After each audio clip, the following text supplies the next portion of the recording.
Hola, ¿qué tal? Este es su programa Monseñor Romero y la misión del Evangelio.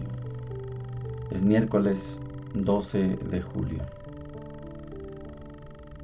Nos toca ahora estudiar a Monseñor Romero en esa coyuntura política, estratégica, de esos tres proyectos que hemos venido hablando, que Monseñor identificó para el país El Salvador. El proyecto del gobierno, el proyecto de la oligarquía y el proyecto de las organizaciones populares. Como buen profeta, como buen pastor, Monseñor analiza la situación que se viene. Ha llegado el momento para Monseñor de tocar el tema tan delicado de la reforma agraria. La reforma agraria era, es y será un tema de urgencia. En 1980, en este contexto de la predicación de Monseñor Romero, se anuncia una reforma agraria. Monseñor Romero se va a dedicar a dar algunas recomendaciones, sugerencias, cómo debería ser la reforma agraria. Sobre esto descansa hoy el pensamiento que hemos escogido de Monseñor Romero. Dice lo siguiente: otro capítulo al que me quiero referir es a la reforma agraria. Se rumora que esta semana que vamos a entrar se decretará la reforma agraria y quizás otras reformas económico-sociales. Todas ellas, si no van acompañadas de una decisión firme de acabar con la represión, serán interpretadas como medidas distractivas de la opinión pública internacional y nacional que pretenden encubrir así el torrente de sangre popular que se está derramando. Si insisto en que cada vez hay mayor represión y que cada vez se reacciona menos ante este hecho, hermanos, entiéndanme bien, no quiero incitar a la violencia. Quienes así me han interpretado me calumnian. Al contrario, lo que me interesa es pedir a los responsables de la escalada represiva que dejen de utilizar la violencia para mantener oprimido al pueblo, y que quiero también motivar al pueblo a no perder su sensibilidad moral y su conciencia crítica. Lo digo también porque insisto en que es imposible para un gobierno verdadero, que se llame también verdadero, que se llama también revolucionario, promover procesos y proyectos de reformas y cambios sociales al mismo tiempo que se mantiene un clima de represión en el pueblo. Este es Monseñor. ¿Queremos la reforma agraria? Sí, pero en paz. No reforma agraria asesinando, matando, reprimiendo. Este es Monseñor. Este es el pastor. Así queremos la reforma agraria. Así queremos todas las reformas, en paz, sin represión. Este es el deseo de Monseñor Romero en 1980. Hoy, Monseñor Romero también diría lo mismo. Queremos reformas en paz, sin represiones. Oigamos a Monseñor. Otro capítulo al que me quiero referir es la reforma agraria. Se rumora que en esta semana que vamos a entrar se decretará la reforma agraria y quizá otras reformas económico-sociales. Todas ellas, si no van acompañadas de una decisión firme de acabar con la represión, serán interpretadas como medidas distractivas de la opinión pública internacional y nacional que pretenden encubrir así el torrente de sangre popular que se está derramando.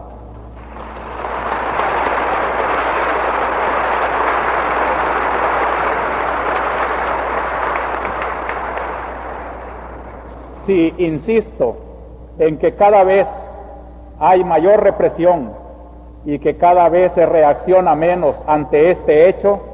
Hermanos, entiéndanme bien, no quiero incitar a la violencia. Quienes así me han interpretado me calumnian. Al contrario, lo que me interesa es pedir a los responsables de la escalada represiva que dejen de utilizar la violencia para mantener oprimido al pueblo, y que quiero también motivar al pueblo a no perder su sensibilidad moral y su conciencia crítica.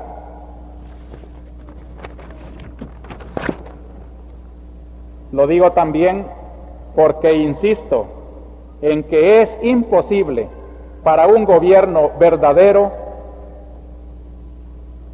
que se llama también revolucionario,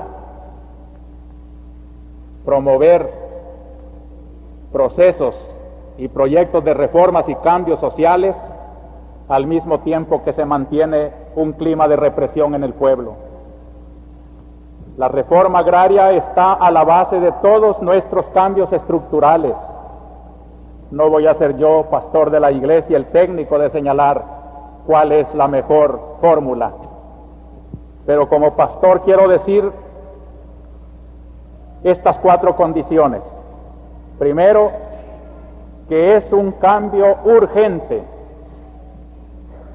que si no se hace pronto, se está dando tiempo a la oposición de la derecha a fortificarse y se pierde cada vez más la credibilidad del pueblo.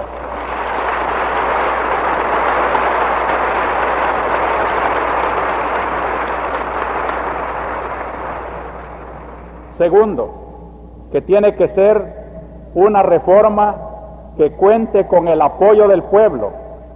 De ninguna manera debe ser un proyecto impuesto desde afuera o desde arriba. No bastan los millones de dólares para una transformación querida por el pueblo. Vale más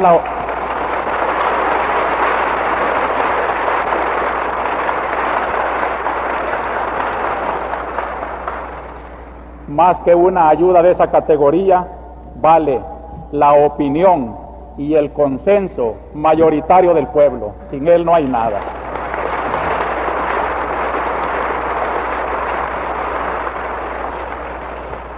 Tercera condición, debe ser una reforma justa y previsora de justicia. Hay el peligro de los sobornos. Hay el peligro de que las Fuerzas Armadas no apoyen al pueblo, sino a la oligarquía.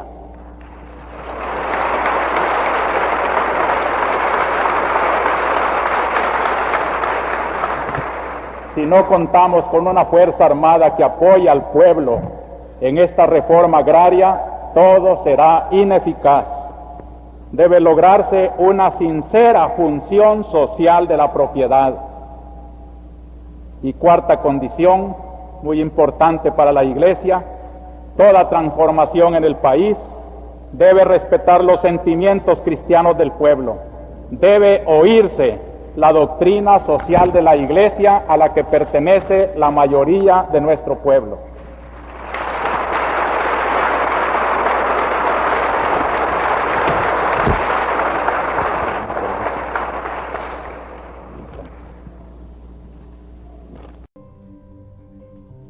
Llegamos a la sección de la palabra de Dios.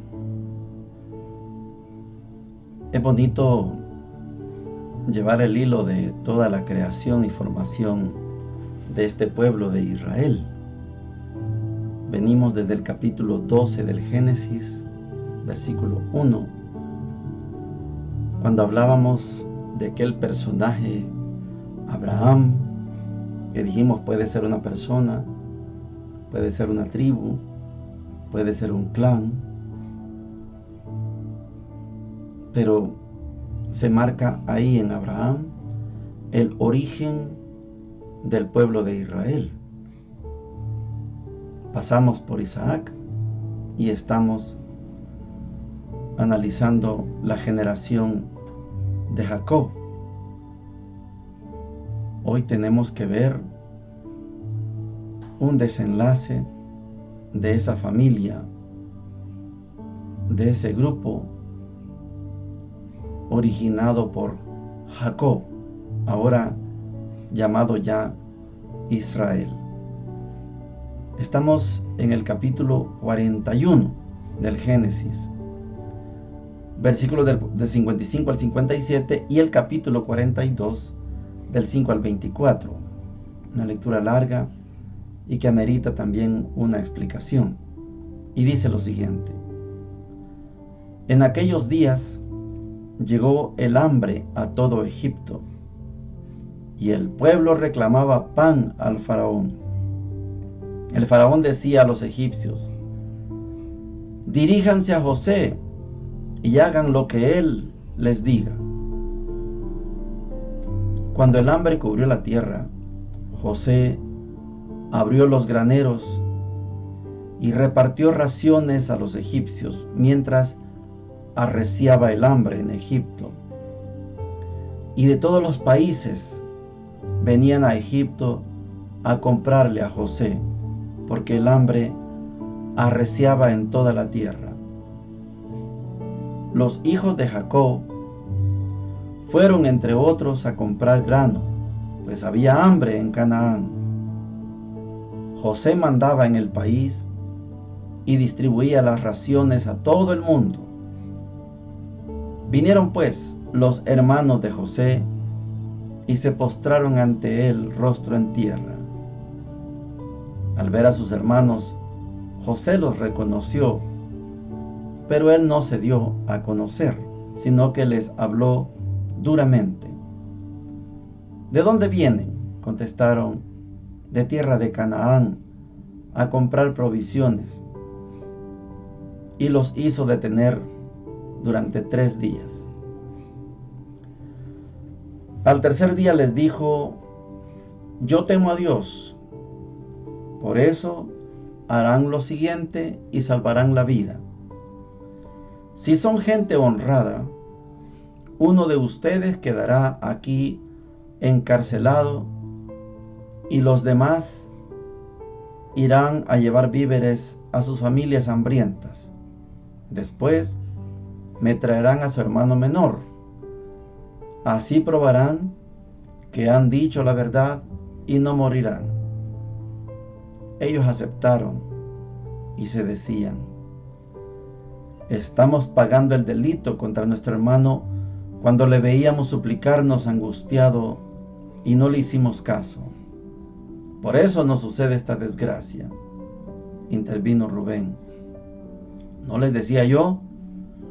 No pequen contra el muchacho, y no me hicieron caso. Ahora nos piden cuentas de su sangre. Ellos no sabían que José les entendía, pues había usado intérprete. Él se retiró y lloró. Después volvió a ellos. Palabra de Dios. Te alabamos, Señor. Venimos de generación en generación. Abraham, Isaac y Jacob. Jacob es presentado como el último de los patriarcas. Abraham es el primero, Isaac es el segundo, Jacob el tercer patriarca. Estamos en la era del patriarcado. Ha desaparecido la era del matriarcado. En este patriarcado, como es machista, de Jacob se dice que tuvo 12 hijos. El más chiquito, Benjamín, es un hijo legítimo. Raquel la esposa le dio un hijo, Benjamín. Pero como la Biblia es machista en ese contexto, Jacob tuvo una hija que se llama Dina. Pero aquí en la historia, la mujer no cuenta. Son 12 hijos varones y una niña, Dina. Dina no cuenta. Claro que aparece en la Sagrada Escritura, pero no cuenta. Lo que estamos escuchando hoy es el relato de aquel José que Dios le concedió la habilidad de adivinar los sueños y de soñar. Lo que José soñaba se hacía realidad.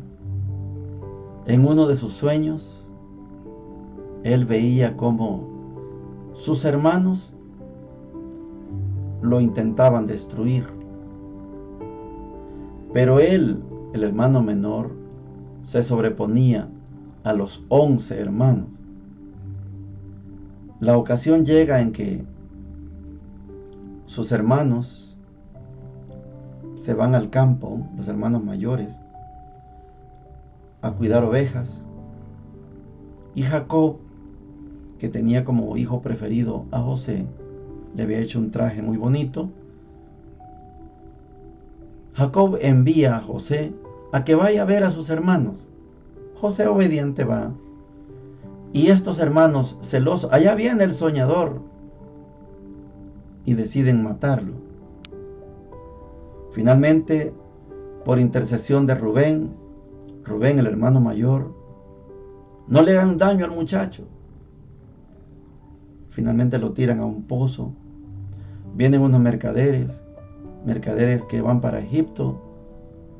Dicen, en vez de matarlo, vendámoslo. Y lo vendieron. Y solo llevaron los mercaderes hacia Egipto. En Egipto José tiene una historia truncada en la primera parte. Pero los sueños de José hacen que el faraón de turno lo haga primer ministro. Todo por haber soñado con aquellas 7 vacas gordas y 7 vacas flacas. ¿Cómo lo entendió José? Va a haber 7 años de vacas gordas, 7 años de buena cosecha y 7 años de cero cosecha, de sequía. Y el faraón siguió el consejo de José. Haga graneros donde pueda guardar la buena cosecha de los 7 años. Lo que describe hoy es eso. José es primer ministro y el faraón, cuando la gente le pide comida, dice, hagan lo que diga José. Bueno, José tenía los 7 años de vacas gordas guardadas en graneros y empezó a repartirle al pueblo comida. La gente de los pueblos vecinos se da cuenta que en Egipto hay comida, hay que ir a buscar y comprar. Así llegaron los hermanos de José. José los pone a prueba. José sabe que son sus hermanos. Estos hermanos no saben que están hablando con su hermano José. Y se va a dar esa trama. Quiero que notemos desde ya este sueño de Jacob. ¿Se acuerda la escalera y la batalla que tuvo con Jacob, con aquel ser misterioso que nosotros podemos entender que es Dios? Cuando Jacob decidió pasar el torrente, seguramente es el río Jordán, y Jacob con todas sus posesiones se establece en Canaán. Ya está en Canaán Jacob con toda su familia. Por las desgracias de la vida y por esas vacas flacas, vamos a ir viendo cómo la familia de Jacob, la descendencia de Jacob, se mueve para Egipto, pero su tierra es Canaán. ¿De dónde vienen? De las tierras de Canaán.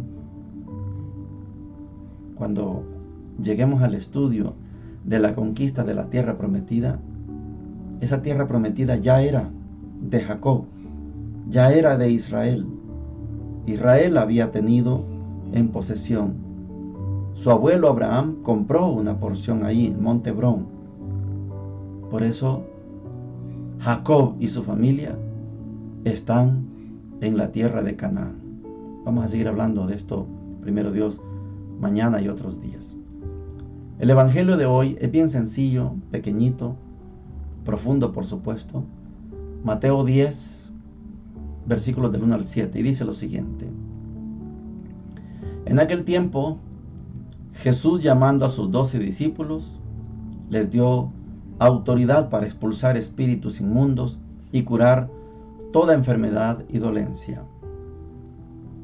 Estos son los nombres de los 12 apóstoles. El primero, Simón, llamado Pedro, y su hermano Andrés. Santiago el Zebedeo y su hermano Juan. Felipe y Bartolomé. Tomás y Mateo el publicano. Santiago el Alfeo y Tadeo. Simón el celote y Judas Iscariote, el que lo entregó. A estos 12 los envió con estas instrucciones: no vayan a tierra de gentiles ni entren a las ciudades de Samaria, sino vayan a las ovejas descarriadas de Israel. Vayan y proclamen que el reino de los cielos está cerca. Palabra del Señor. Gloria y honor a ti, Señor Jesús. Un texto chiquito, pero inagotable. Yo quiero que hagamos el énfasis en entender qué evangelio estamos leyendo. Estamos estudiando a Mateo. Y Mateo tiene esas dos máximas: presentarnos a Jesús como el nuevo Moisés y presentarnos a la iglesia como el nuevo Israel. Allá estamos viendo en el Antiguo Testamento cómo Jacob es el padre de ese pueblo Israel, porque ya no se va a llamar Jacob, se va a llamar Israel. Israel, Jacob, tiene a su abuelo Abraham, a su papá Isaac, y viene la descendencia desde Abraham, y ahí aparece la fundación del pueblo de Israel. Pero el nuevo Moisés, Jesús, ha terminado su capítulo 8 y 9, capítulos de milagros, de signos, diría Juan, curaciones, que todo se puede traducir en liberaciones. Y hoy, en el capítulo 10, comenzamos el segundo discurso de Jesús.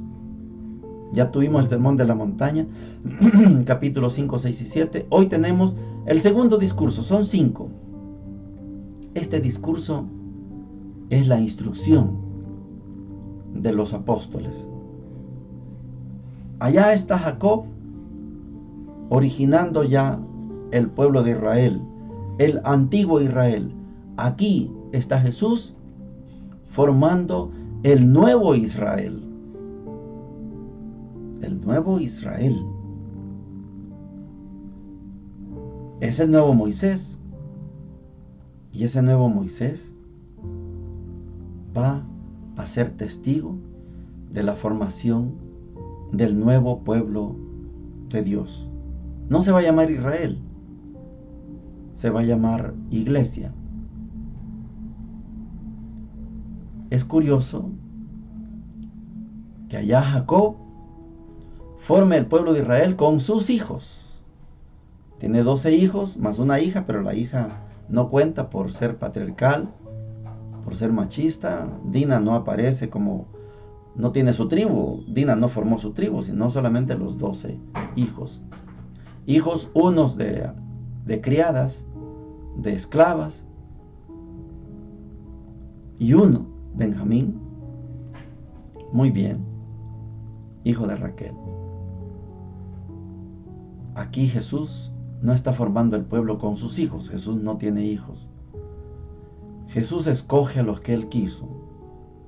A Simón Andrés, Santiago Juan, Felipe Bartolomé, etc. Son 12. Cuando habla de Judas Iscariote, el que lo entregó, yo quiero dejar bien claro que como no somos fundamentalistas en este programa, no es que Jesús sabía quién lo iba a traicionar, no. Eso es determinismo barato. Jesús escogió a los que Él quiso. Vengan ustedes que son pescadores. Vení vos que sos guerrillero, vos sos celote. Vení vos también que cobrás impuestos. Vení vos, etc. Él escogió a los que Él quiso. El nuevo Moisés está formando al pueblo con gente que Él escogió, no con gente que Él tuvo, no son hijos de Él, como lo hizo Jacob. Note además que el discurso comienza diciéndoles: no vayan a tierra de gentiles, ni entren a las ciudades de Samaria, solo quédense en Israel, solo en Judá, en la tribu de abajo, solo ahí quédense. Este es el Mateo primero. El Mateo final, Mateo 28, veremos que no es así.